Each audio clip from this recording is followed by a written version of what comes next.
Irmãos, como Leomar já iniciou e iniciou muito bem aqui, na leitura em que ele fez, a paraxá de hoje, que tetse, que significa quando saíres, ela nos traz vários ensinos. A paraxá é uma paraxá repleta de ensinos para nós, para uma finalidade, para a finalidade de andarmos em santidade perante Elohim. Mas como Leomar falou, aqui antes de adentrar na guerra, aqui ainda não está em guerra, aqui há uma mobilização para a guerra. Então há uma legislação de guerra sendo estabelecida. Lembra que algum tempo atrás nós falamos que existe legislação para o tempo de guerra e legislação para o tempo de paz. Vocês estão lembrados disso? Pois é, aqui o Elohim está preparando o povo para uma guerra, para mobilizar o povo para a guerra, para estabelecer regras e legislação específicas para este momento de guerra. Então, Kitetse, que é quando saíres, traz para nós um ensino muito, muito fantástico, muito puro, e que nós devemos ter em nosso coração. Não apenas para aquela época, esse ensino se faz atual, se faz verdadeiro hoje em nosso meio. E nós precisamos atentar para isso. Há algumas coisas, alguns pontos que sobressaem nesse ensino. Aqui nós verificamos no capítulo 21, do versículo 10 em diante, aqui nós temos o casamento com as cativas de guerra, quando o homem, quando vai à guerra, se afeiçoar por uma mulher, aí vem tratando aqui dessa legislação, tem o direito do primogênito, o que acontece com os filhos desobedientes, o que você deve fazer quando o seu filho se torna um filho desobediente, rebelde. Aqui nós temos os cadáveres dos suplicados, nós temos direitos do primogênito, nós temos prática da caridade, nós temos diversas outras leis. Mas há uma aqui que sobressai nesse ensino. E é o que o Eterno nos quer chamar a atenção. Lá no capítulo 23 de Deuteronômio, 23, diz assim, todos abriram? Deuteronômio 23, diz assim: ninguém que se tenha tornado eunuco, por acidente ou por mutilação, entrará na Assembleia do Eterno. Nenhum bastardo entrará na Assembleia do Eterno, nem ainda a sua 10ª geração poderá ser ali admitida. Nenhum amonita, nem moabita, entrará na Assembleia do Eterno, nem ainda na 10ª geração nunca poderão entrar na Assembleia do Eterno. Pois não foram ao vosso encontro com pão e água no caminho quando saíste do Egito, e além disso subornaram contra ti a Balaão, filho de Beor, de Petor da Mesopotâmia, para te amaldiçoar. Porém, o Eterno teu Elohim não quis ouvir a Balaão, antes trocou em bênção a maldição, porque o Eterno teu Elohim te ama. Versículo 6, não procurarás paz ou amizade com eles enquanto viverem. Não abominarás o edomita, pois é teu irmão. Não abominarás os egípcios, pois foste estrangeiro em sua terra. Os filhos que lhes nascerem poderão ser admitidos na Assembleia do Eterno a partir da 3ª geração. Interessante. Interessante. Aqui nós verificamos, no versículo 3, que o Eterno vem falando assim: de jeito nenhum, de maneira nenhuma, em tempo nenhum, se admitirá o amonita nem o moabita na Assembleia do Eterno. E lá embaixo, no versículo 6, diz mais: não procurarás paz ou amizade com eles enquanto viveres. Mas no versículo 7, ele diz assim: não abominarás o edomita, não abominarás os egípcios. Ora, tanto os amonitas, quanto os moabitas, quanto os edomitas e os egípcios eram inimigos de Israel. eram inimigos de Israel. Então, por que os moabitas e os amonitas não poderiam entrar na assembleia?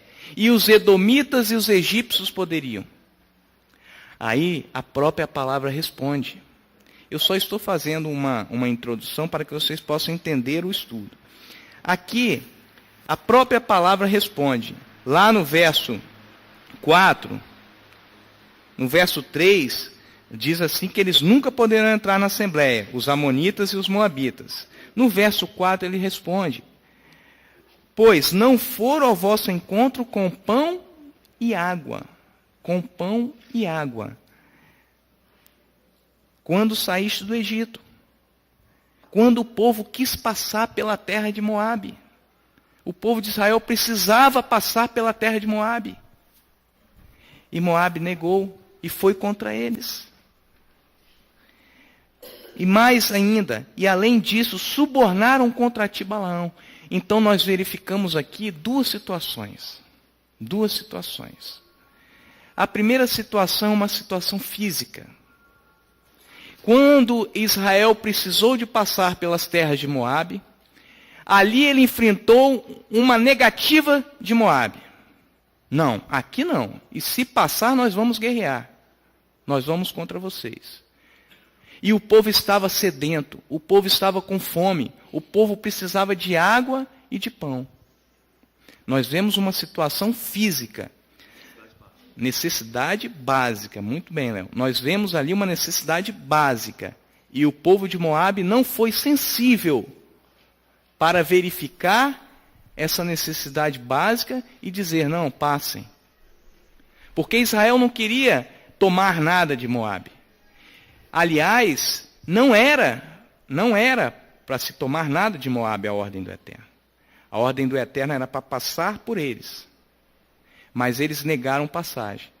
Mas nós verificamos, após isso, uma situação física e outra situação espiritual.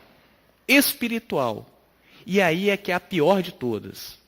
Nós verificamos aqui que Moabe, que o rei de Moabe, juntamente com os Moabe e, que eu falei, Moabe e Amonitas, juntamente com os amonitas, fizeram o quê? Tentaram subornar Balaão. Vocês lembram disso? Tentaram subornar Balaão. Para quê? Para amaldiçoar Israel. Moabe, versículo... Vamos lá então no texto.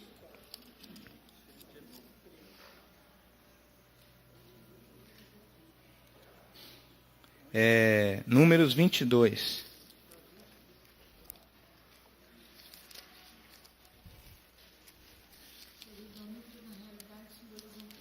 Todas 22.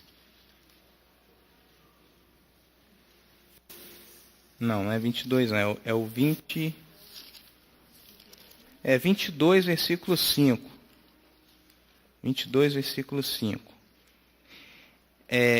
E enviou mensageiros a Balaão, isso Balaque, enviou mensageiros a Balaão, filho de Beor, a Petor, que está junto ao rio na terra dos Amonitas, a chamá-lo, dizendo, o povo que saiu do Egito cobriu a face da terra, estabeleceu-se de fronte de mim. Vem agora, rogo-te, amaldiçoa este povo, pois é mais poderoso do que eu. Então o que Balaque queria aqui era que Israel fosse amaldiçoado para que ele pudesse vencer os israelitas. Porque sem a bênção de Elohim, qualquer nação venceria Israel. Israel só venciam as batalhas por motivação de Elohim. Então, Balaque agiu com esperteza. Balaque queria que Balaão amaldiçoasse, porque uma maldição faria com que Israel perdesse a batalha. Lá no capítulo 25...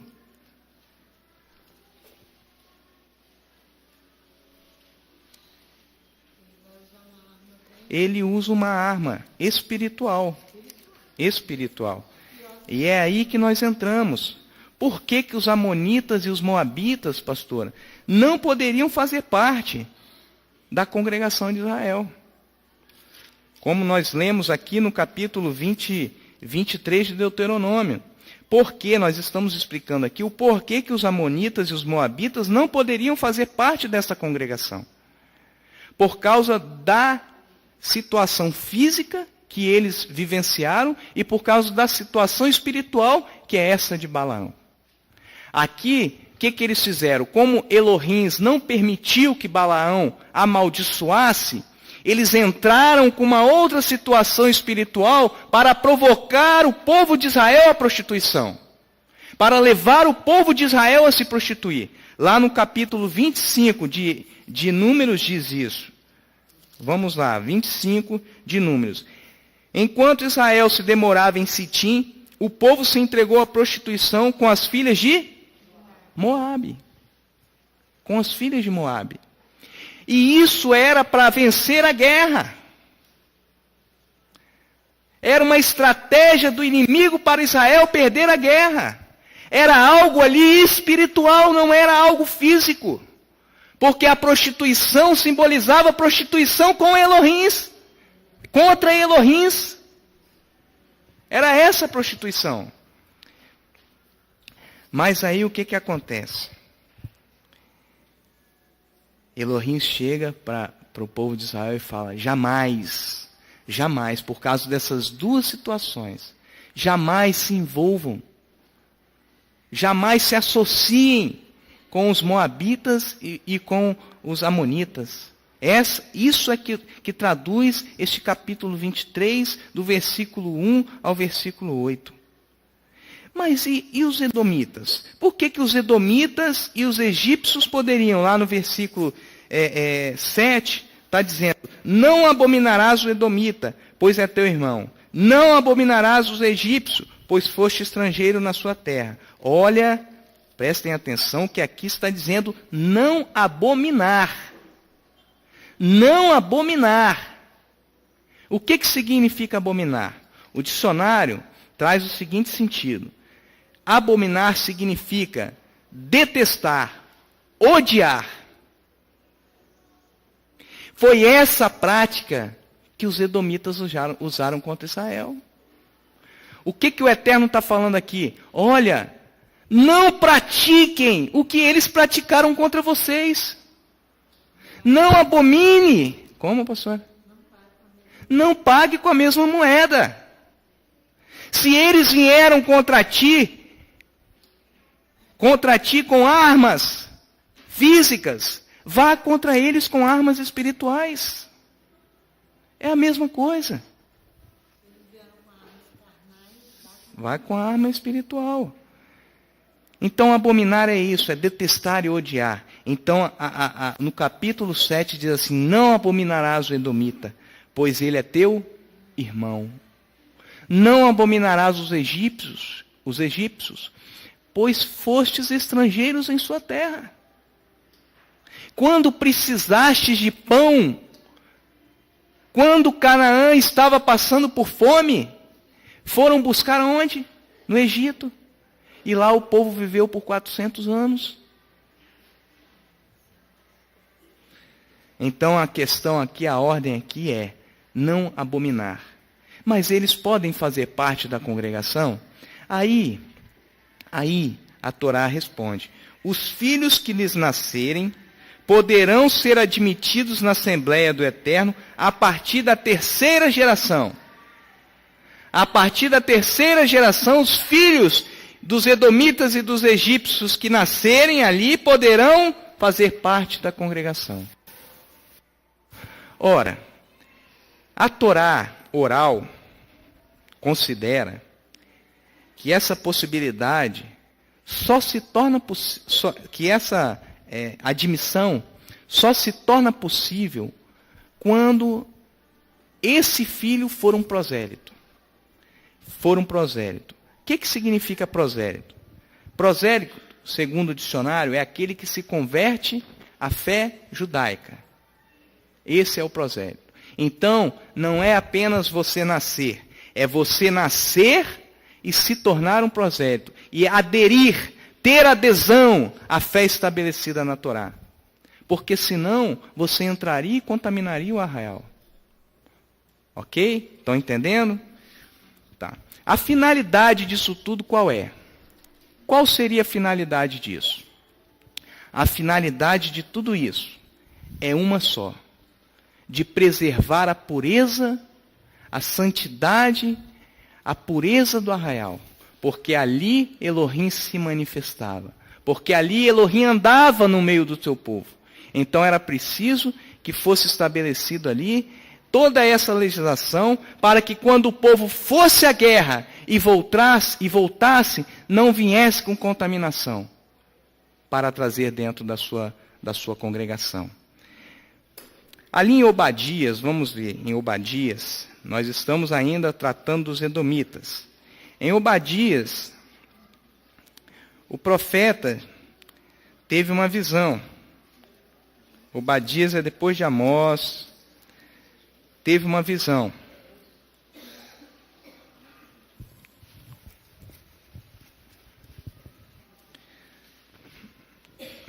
Aqui a visão diz respeito a Edom.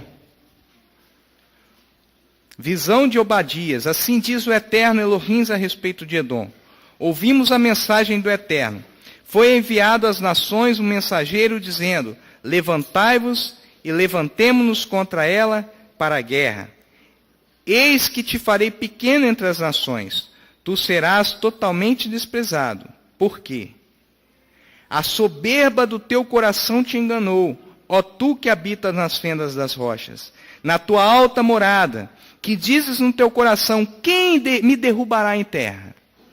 Quem me derrubará em terra? Esse era o pecado de Edom. Esse era o pecado de Edom. Mas esse é o pecado de muitos de nós, irmãos. A soberba. Quando achamos que podemos, que prevaleceremos, que podemos fazer aquilo que nos convém fazermos, com a nossa própria força, e aí o Eterno fala: a soberba do teu coração te enganou. Ó tu que habitas nas fendas das rochas, na tua alta morada, que dizes no teu coração: quem me derrubará por terra? Embora te eleves como águia, e ponhas o teu ninho entre as estrelas, dali te derrubarei, diz o Eterno. Lá no versículo 8, diz assim: naquele dia, diz o Eterno, não farei perecer os sábios de Edom, aquele que se acha sábio. Não fareis perecer os sábios de Edom, e o entendimento da montanha de Esaú? Não fareis perecer? Os teus valentes, ó Temã, entrarão atemorizados, para que da montanha de Esaú seja cada um exterminado pela matança. Aí o versículo 12 diz assim: mas tu não deverias olhar com prazer para o dia do teu irmão. Não deverias olhar com prazer para o dia do teu irmão no dia do deserto, nem alegrar-se sobre os filhos de Judá no dia da sua ruína, nem falar arrogantemente no dia da angústia. O versículo 15 diz: o dia do Eterno está perto, sobre todas as nações. Como tu fizestes, assim se fará contigo. A tua maldade cairá sobre a tua cabeça. A tua maldade cairá sobre a tua cabeça. Observamos aqui, irmãos, que mesmo assim, essa é uma situação que Elohim julga. Que Elohim julga. Não foi o povo de Israel que julgou Edom. Foi o Elohim de Israel que julgou Edom. Aqui, mesmo assim, Elohim é tão misericordioso,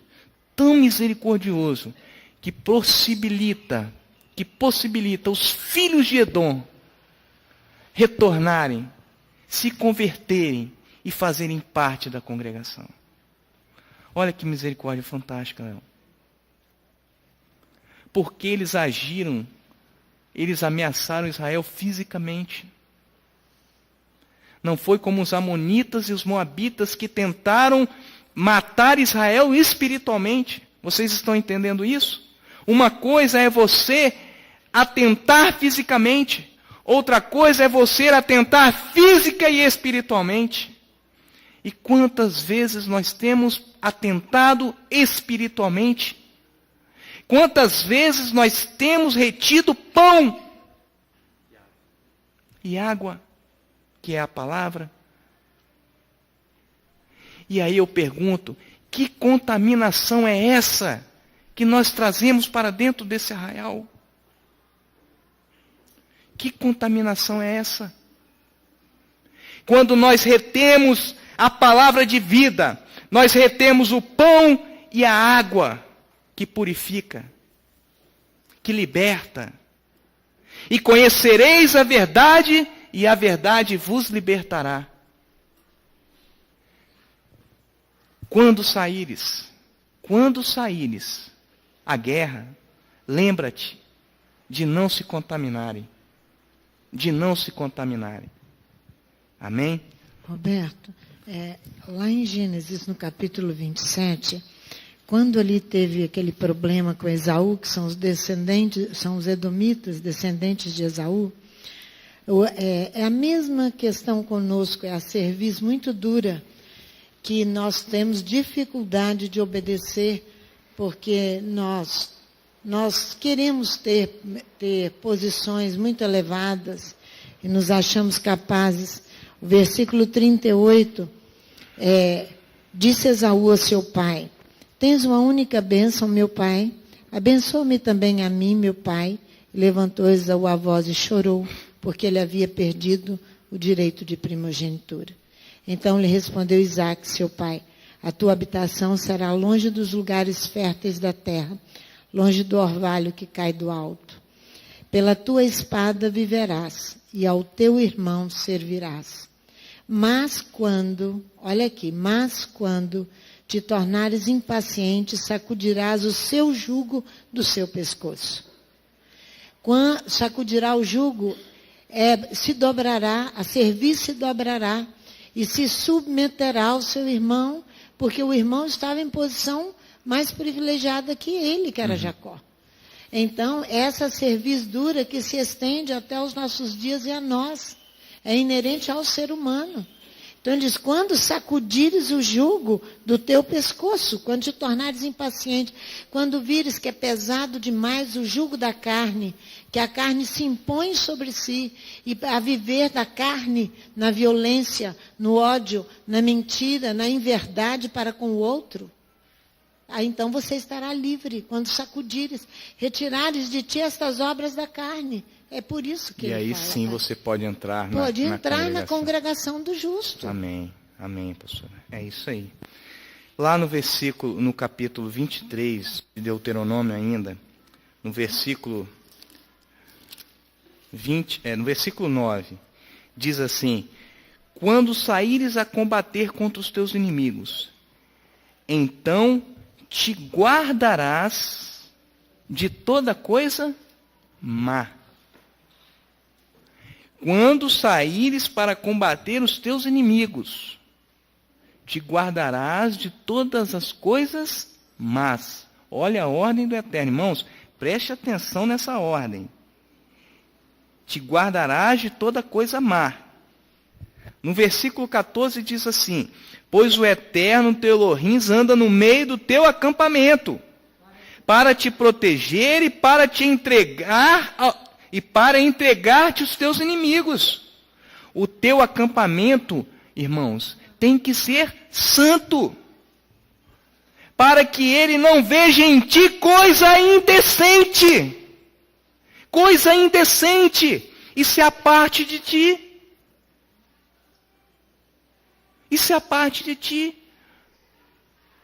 Mas você quer ir para a guerra, e quer se misturar com toda sorte de imundícia, e quer se associar com os amonitas, e quer se associar com a sujeira deste mundo.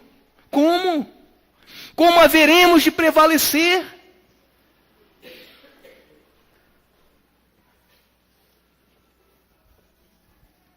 Como? Na tradução da Torá Viva, a tradução é mais forte ainda. Diz assim o versículo 14: isto porque Elohim, teu Eterno, faz sua presença conhecida em teu acampamento. Isso é mentira, irmãos. Nós verificamos a todo momento a presença de Elohim em nosso meio. Faz a sua presença conhecida em teu acampamento para te salvar e conceder-te vitória sobre o seu inimigo. Portanto, teu acampamento deve ser santo. Que o El Todo-Poderoso, que El não veja nada indecente no teu meio e te afaste de ti. Lá em 1 Coríntios, Paulo está em estrita consonância com essa ordem de Elohim. Quando ele ensinando ali a igreja de Corinto, no capítulo 5, versículo 1, diz assim: geralmente, ele fala, geralmente, se ouve que há entre vós imoralidade. O que é imoralidade? Imoralidade é um ato que não é moral. Imoralidade é um ato contrário a tudo aquilo que é moral. Imoralidade não é só prostituição, não, irmãos. Imoralidade é tudo aquilo que atenta contra aquilo que Elohim estabeleceu na tua palavra de moral. É isso que é imoralidade. E aí ele diz, geralmente se ouve que há entre vós imoralidade. É imoralidade tal como nem mesmo no mundo você vê. Como nem mesmo entre os gentios se vê. Isto é, haver quem... Aí ele dá um exemplo. Haver de quem abuse da mulher do seu pai. Ele dá um exemplo. Mas não era só isso, não. Não era só isso. Mais à frente, na epístola, você vê que não era só isso. Estais inchados, e nem ao menos vos entristecestes. Você pratica a imoralidade como nem o mundo pratica, e nem mesmo assim você se entristece. É isso que Paulo estava falando à comunidade de Corinto. Estais inchados, nem vos entristecestes, para que fosse tirado do vosso meio quem cometeu tal ação. Quem comete tal ação não deve ficar no acampamento, porque você traz contaminação a todos os outros. É como num suco, irmãos. Você pega uma laranja podre e faz um suco com as outras laranjas, você estraga o suco todo. É isso que Paulo está falando. Já por carta vos escrevi, versículo 9, que não vos associeis com quem se prostituem. Olha que é o mesmo pecado que os amonitas tentou que Israel fizesse para ser destruído espiritualmente. É o mesmo pecado. É a prostituição. Levar a adorar outro Deus é a idolatria. Isso que é a prostituição, irmãos. É essa prostituição que nós estamos falando. Uma prostituição espiritual. E Paulo estava escrevendo para que os irmãos de Corinto se atentassem para isso. No versículo 10 diz, com isso não quero dizer que propriamente com os impuros do mundo, ou com os avarentos, ou com os roubadores, ou com os idólatras, nesse caso, vos seria necessário sair do mundo. Quando Yeshua ora ao Pai, ele fala assim, Pai, não te peço que os tire desse mundo, mas que os livre do mal. A intenção de Elohim não é tirar nenhum de nós dessa congregação, mas é tirar o mal que está em nosso coração. Essa que é a intenção. Vos seria necessário sair do mundo, versículo 11. Mas agora vos escrevo. Ele volta a dizer da associação. Mas agora vos escrevo que não vos associeis com aquele que, dizendo-se irmão, for devasso, ou beberrão, ou roubador, com o tal nem ainda comais. Nem ainda comais. Olha, tolerância, pastor, amém. Com irmãos, com blasfêmia, com acusações e com coisas horríveis. Que são devassos, que são furtadores da palavra, é com esses. Tolerância. Mas aqui você vê que ele fala de associação. Nota-se que lá, no início, quando nós estávamos falando dos amonitas, vamos voltar lá em Deuteronômio 23, que ele fala lá no versículo 6, não procurarás paz ou amizade com eles enquanto viver. Não procurarás. É a mesma coisa que você falar assim, não vos associeis com eles. Não vos associeis. Não vos associeis. Associar, no conceito que todos nós conhecemos, o verbo associar, ele traz um conceito de unir-se, agregar, ajuntar. Mas há um conceito que eu verifiquei no dicionário, e que eu não conhecia esse conceito. E é um conceito justamente que se aplica nessa situação. Diz assim, contribuir para. Contribuir para. Cooperar. Quando você se associa com o pecado, você contribui para que os outros vivam em pecado.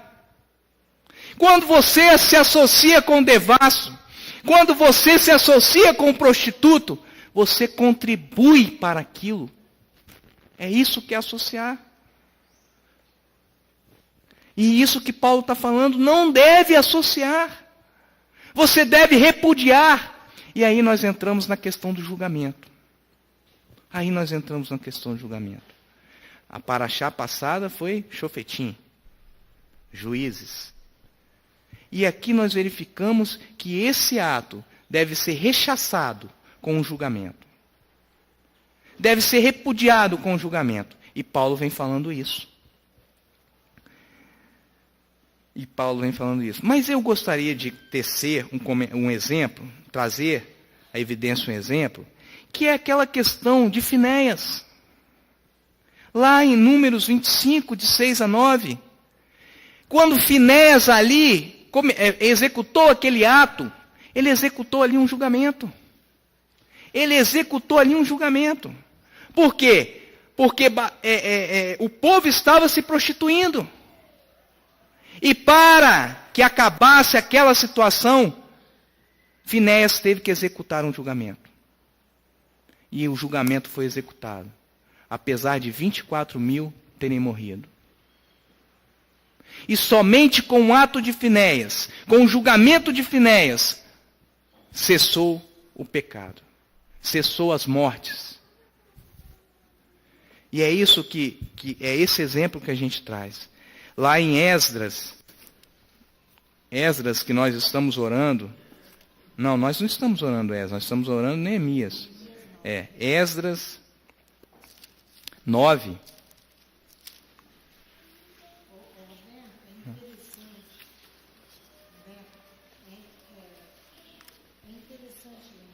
Está ligado, não? Estou esperando agora. É interessante lembrar que o apóstolo Paulo, em 1 Coríntios 6, ele fala que em tais fostes alguns de vós no passado, mas fostes lavados. Então, se eu no passado também fui imoral, fui dissoluta, fui avarenta, fui roubadora, fui tudo isso, hoje não sou mais. Pelo sangue de Yeshua HaMashiach, que veio me justificar. Ele diz aqui, justificados pelo sangue. Mas no passado fomos assim.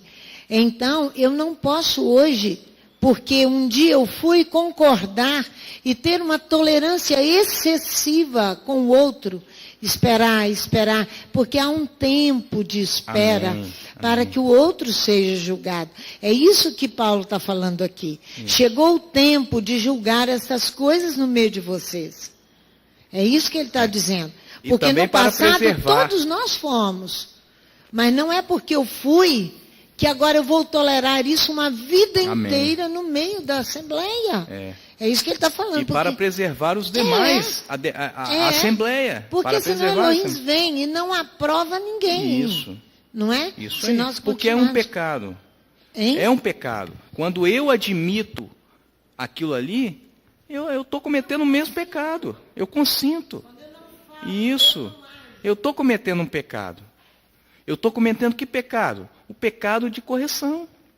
Quando Eli é um exemplo claro disso. Quando ele tomou conhecimento de que os filhos prostituíam na porta do templo, na porta do templo, Eli tinha que tomar uma providência.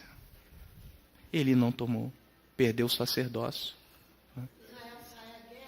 E perde a guerra. Hã? Efésios 5:11. Vamos lá. Guarda Esdras aí. Hein? Efésios 5:11.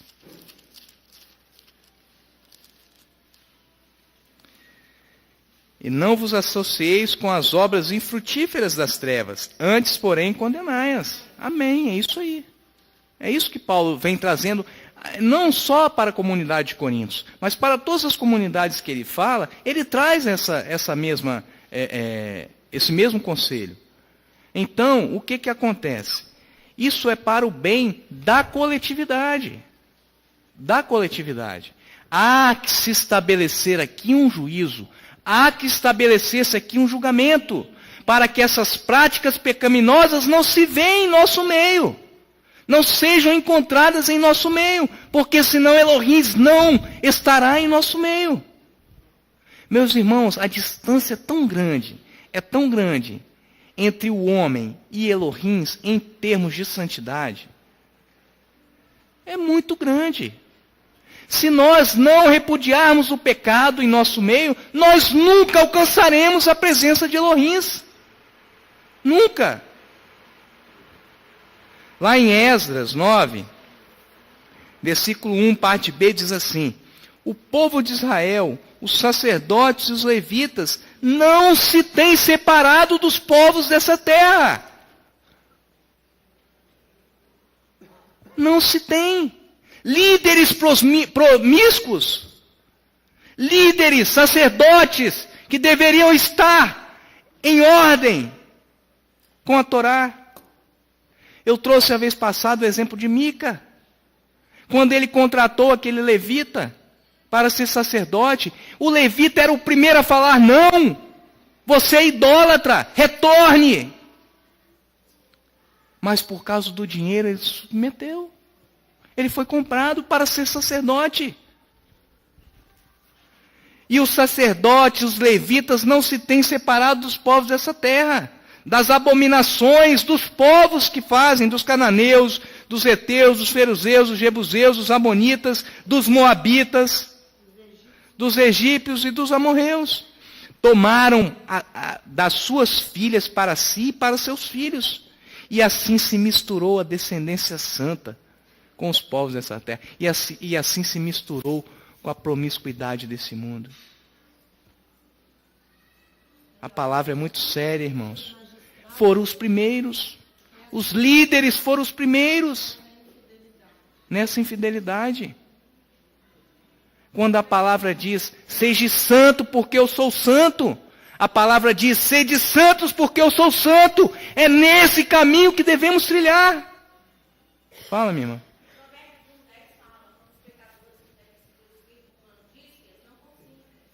Amém. Não consintas. Isso aí, amém. Amém. Você vê que a palavra é toda uma. Não estou trazendo aqui, irmãos, nenhuma interpretação humana, nenhuma tradição humana. Mas por outro lado, a palavra é muito forte, é muito clara. E aí diz assim, no versículo 10: mas agora, ó nosso Elohim, que diremos depois disso? Pois deixamos os teus mandamentos, os quais ordenastes por intermédio dos seus servos, os profetas, quando disseste: a terra em que entrais para possuir é terra imunda, pelas suas imundícias dos seus povos, pelas abominações com que na sua corrupção a encher-o de uma extremidade à outra. E você quer ainda compartilhar com isso? Você ainda quer usar a sua boca para furtar? Você ainda quer usar a sua boca para amaldiçoar? Não, irmãos, não. Misericórdia. Onde que eu parei? Versículo 12. Portanto, as vossas filhas não darei a seus filhos, e as suas filhas não tomareis para os vossos filhos. Jamais, olha de novo aí. Jamais procurareis a sua paz e o seu bem, para que sejais fortes e comais o bem desta terra, e a deixeis por herança a vossos filhos, para que essa obra proteja os vossos filhos. Amém. Amém. Eu vou chegar lá, pastora. Amém. Depois de tudo isso, o que nos tem sucedido por causa das nossas más obras e da nossa grande culpa, ainda assim, ó nosso Elohim, nos castigaste menos do que os nossos pecados merecem. É muita misericórdia, irmãos. É muita misericórdia. Se essa obra ainda está de pé, é por misericórdia de Elohim. Porque não somos merecedores. Não somos merecedores.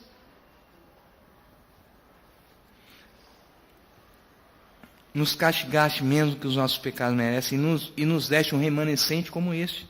Voltaremos agora, depois de tudo que o Eterno nos deu, voltaremos agora a violar os teus mandamentos e a aparentar-nos com os povos e a associar-se com o povo desta terra? E voltar a cometer as mesmas abominações? Não te indignarias tu assim contra nós, até de todos nos consumires, até não ficar restante algum, nem sobrevivente? O profeta está clamando para que o povo ouça e entenda. Por isso a limpeza do arraial constitui um julgamento, irmãos. A limpeza não é com cloro. A limpeza não é com sabão. A limpeza não é apenas com água. A limpeza é com julgamento. É com julgamento. Produto forte. É com julgamento. Mas a intenção do julgamento é para quê, irmãos? A intenção do julgamento é para que haja salvação no nosso meio. É para que haja salvação. Elohim, a todo momento, ele diz: retorne, retorne. É para que nós sejamos salvos. Lá em Deuteronômio 25. Deuteronômio 25, versículo 15. Diz assim: terá somente peso dentro da porção. E dentro da porção está um julgamento e como você deve julgar. Aí ele vem aqui falar: terá somente pesos exatos e justos, e medidas exatas e justas, para que se prolonguem os teus dias na terra que o Eterno teu Elohim te dá. Pois o Eterno teu Elohim abomina a todo aquele que pratica injustiça. Lembra-te do que te fez Ameleque no caminho quando saíste do Egito, quando foi injusto com o povo de Israel. Lembra-te, ele citou esse exemplo. A narrativa ali da peleja de Amaleque contra os israelitas está lá em Êxodo. Êxodo 17. Êxodo 17, 8. Estou em Levítico.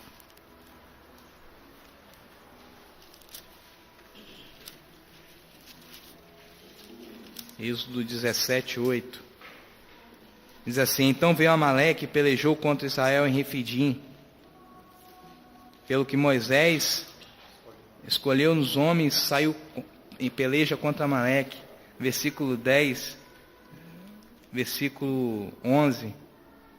Quando Moisés levantava as mãos, Israel prevalecia, mas quando ele baixava as mãos, Amaleque prevalecia. Aí o que acontece? Colocaram uma pedra debaixo do braço de Moisés, para que ele ficasse somente com a mão erguida, para você ver que a vitória não foi do povo, que tinha a ver? A mão ficar levantada? Mostra que a vitória ali não foi do levantar da mão, mas foi de Elohim. Pela boca de Elohim. Isso, manifestado através de Moisés. Então, disso, versículo em 13, então Josué venceu o exército amalequita ao fio da espada. Então, disse o Eterno a Moisés, escreve isso para memória no livro, e repete-o a Josué, porque riscarei totalmente a memória de Amaleque de debaixo dos céus. Versículo 16 diz assim, disse ele, Moisés fez um altar e disse, o Senhor é a minha bandeira. No versículo 16 disse ele, pois mãos foram levantadas ao trono do Eterno. O Eterno fará guerra contra Amaleque de geração em geração. Quando chega ao nível de iniquidade tamanha, entendeu? Quando você chega ao nível de iniquidade, quando você chega ao nível de iniquidade tamanha, essas palavras que você está ensinando aí são palavras de advertência. Porque se nós não nos corrigirmos, vai chegar a um nível de iniquidade tanto que a guerra vai pertencer ao Eterno. A batalha deixa de ser a nível entre eu e você, vai ser entre eu e o Eterno. Isso aí.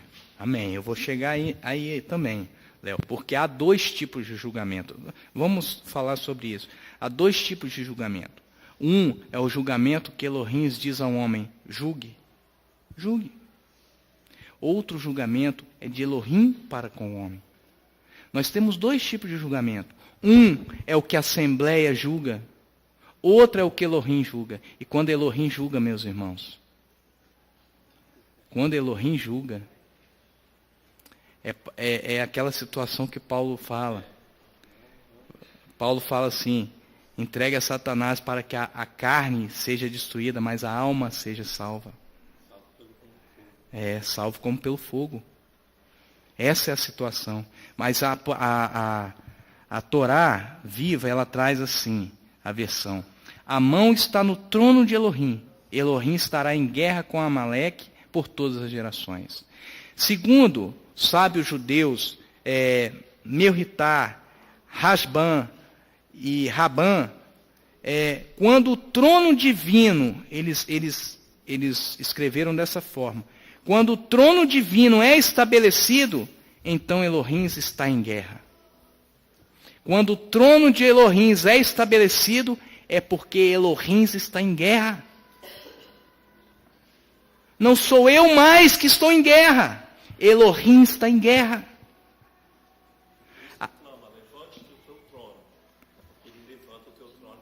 Isso aí. Isso aí, Léo. Porque o trono de Elohim é formado de quê? De justiça e de retidão. Mas são evidente esses dois tipos de julgamento, Léo. Por quê? Porque Paulo vem nos trazendo uma situação que nós devemos julgar. Nós devemos julgar. Ele fala isso. 1 Coríntios. Ele fala que nós devemos julgar.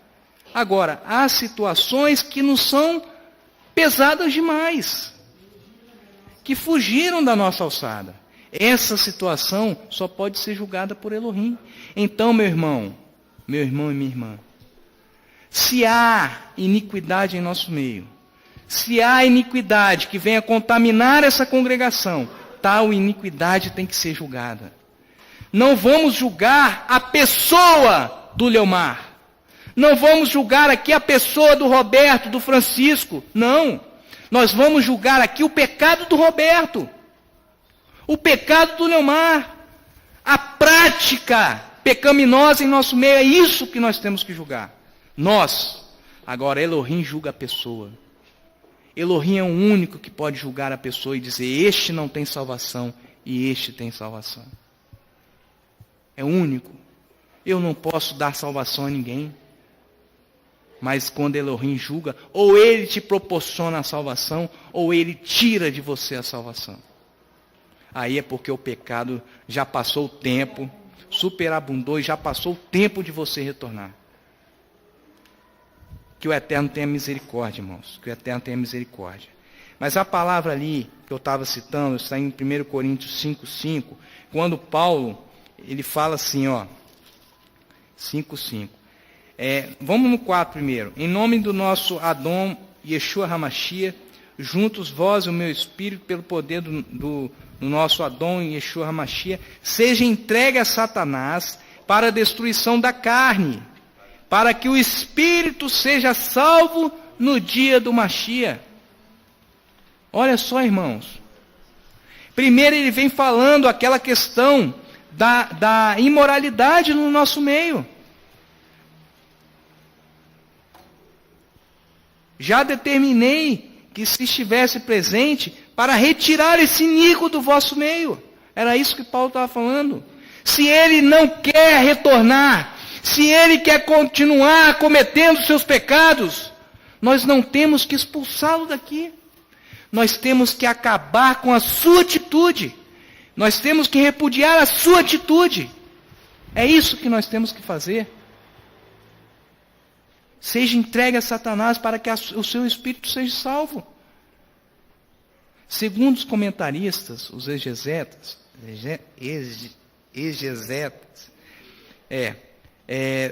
Satanás significa adversário. Todos nós já sabemos disso. Adversário. Príncipe deste mundo. Mas ele só tem poder sobre a carne. Só tem poder sobre a carne. É o que fala Jó 2, não precisa lá não. Jó 2, versículos 5 a 6. 2 Coríntios 12, 7. 1 Timóteo 1, 20. Fala isso. Satanás só tem poder sobre a carne. Por isso que Paulo fala assim, entregue para Satanás. Para que a carne seja consumida. Aí a morte da natureza carnal. Para que você ressuscite uma nova criatura. Porque Paulo escrevendo aos Coríntios, ele diz no capítulo 11, de 1 Coríntios, para a vergonha vossa, há muitos fracos e doentes e muitos que dormem. Muitos que estão mortos aqui no meio da Assembleia. Isso que ele está dizendo em 1 Coríntios, capítulo 11, versículo 30. Por causa disto, há muitos entre vós, muitos fracos e doentes, e muitos que dormem. Mas se julgássemos a nós mesmos, não seríamos sido julgados. É isso aí. Isso aí. Por isso que está falando, é julgar a natureza carnal pecaminosa, o excesso de obras da carne e de desejos carnais. Para não sermos julgados por Elohim. Para não Elohim. sermos julgados por Elohim. Por quê? Porque estão dormindo, não tem salvação. É isso que ele está falando. Isso. E muitos que estão aqui dentro da Assembleia ficam brincando. É só vir aqui falar para eles a verdade, eles não aceitam. Eles pulam, né, pastor?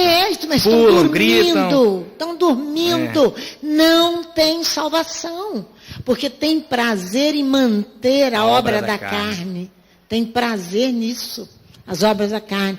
É falar mal, é maledicente. E aí contamina toda a congregação. É gozador, é brincador, é tudo isso. Não é que você não pode brincar, mas é brincadeiras maliciosas. Maliciosas. Que vem de um coração mau, que não foi tratado, que não foi recuperado por Elohim. E aí afeta toda a congregação. Afeta todos, é isso que eu estou falando. Contamina toda a congregação. Que nós estamos nos dias desse arrependimento. Aí fica flutuante. Não sabe nem que dia é, que horas são. É meio de Elu, é meio não sei de quê. Não sabe nada. O tempo passa. Passa. E passa para ele, e passa para ele, e passa para nós. Exatamente. Que estamos nos submetendo a essas coisas. Que estamos aceitando essas coisas. Concordando com isso. Se associando com isso. Lembra que eu trouxe aqui? Eu vou ler, Léo. Léo quer que eu leia? Eu vou ler. Quando eu falo que o conceito do verbo associar aqui, contribuir para manter. Para manter. Eu contribuo para manter. Vamos lá, verso 6 do capítulo 5 de 1 Coríntios. Você deve estar aí. Verso 6. Não é boa a vossa jactância. Não sabeis que um pouco de fermento leveda toda a massa? Lançai fora o fermento velho. Meus irmãos, ele não fala assim, lançai fora a massa, não. Olha só, presta atenção. Paulo não fala assim, lançai fora a massa, não. Paulo fala assim, lançai fora o fermento. O fermento simboliza o quê? O pecado. É o pecado que eu devo lançar fora. Quando Yeshua fala assim, amai os seus inimigos. O que adianta você amar o seu irmão que te ama? Mas honra tem você amar o seu inimigo. Mas Yeshua não fala assim, amai o pecado que o inimigo tem. Amai a conduta do inimigo, não. Yeshua não fala isso, não. Pelo contrário, a palavra diz para eu julgar este pecado. Para eu julgar este pecado. Vocês estão compreendendo? Eu devo amar a todo aquele que se levanta contra mim. Mas eu devo julgar o pecado. É isso que está falando. Lançai fora o fermento velho para que sejais uma nova massa. Aí sim ele fala da massa. Para que sejais uma nova massa. Assim como sois sem fermento. Pois o Machia é a nossa Páscoa. Foi sacrificado por nós. Já por carta, versículo 9. Já por carta vos escrevi que não vos associeis com o que se prostituem. Aqui nós já lemos esse versículo. Irmãos, nós temos que tomar hoje. Hoje. O tempo é hoje. Nós não podemos deixar para amanhã. O tempo é hoje. Porque senão toda esta congregação será consumida pelo pecado. Pelo pecado de um. Pelo fermento de um. Toda essa massa será levedada. Tenha misericórdia de nós, o Eterno, e julgue essa causa. E julgue essa causa, porque nós já julgamos. Nós viemos aqui diante da Torá e já julgamos essa causa. Mas agora nós não temos mais forças.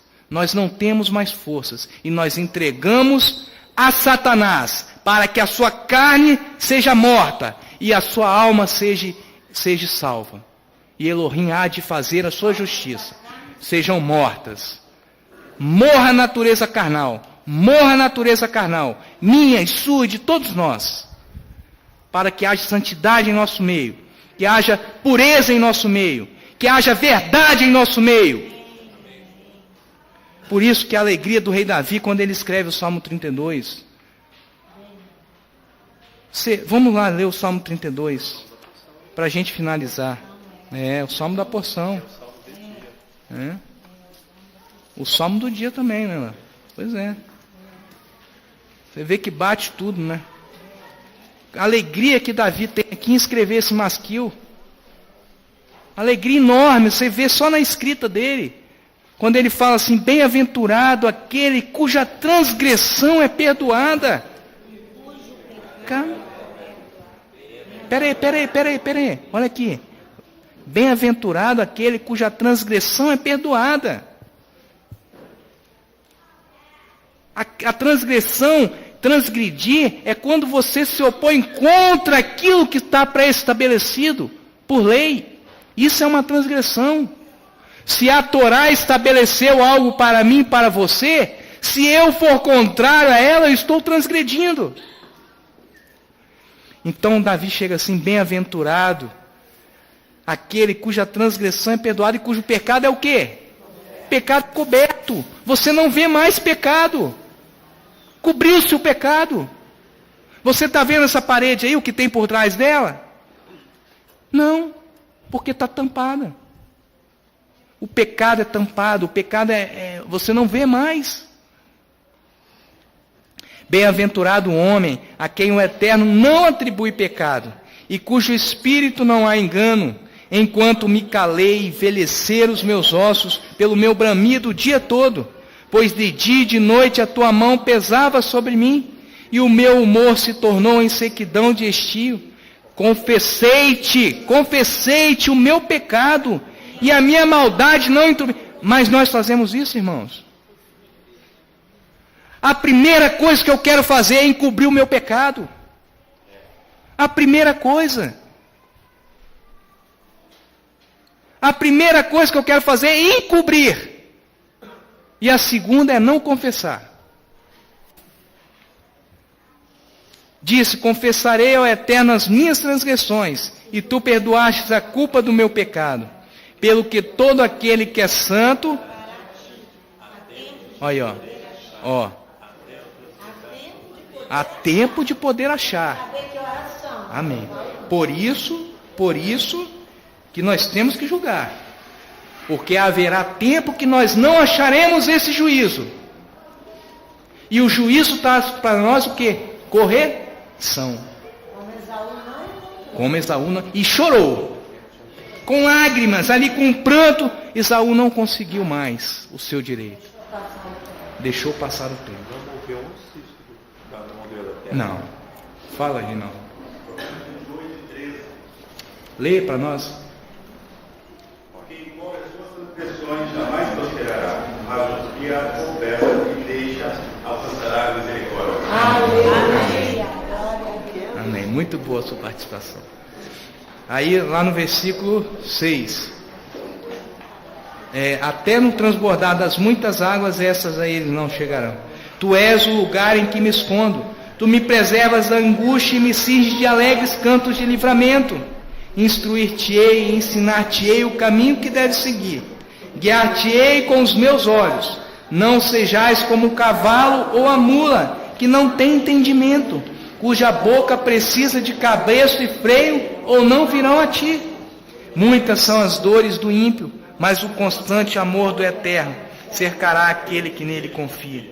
Alegrai-vos no Eterno, regozijai-vos os justos, cantai alegremente todos vós que sois retos de coração. Que o Eterno tenha misericórdia de nós, seja compassivo conosco, mas que também traga a sua correção.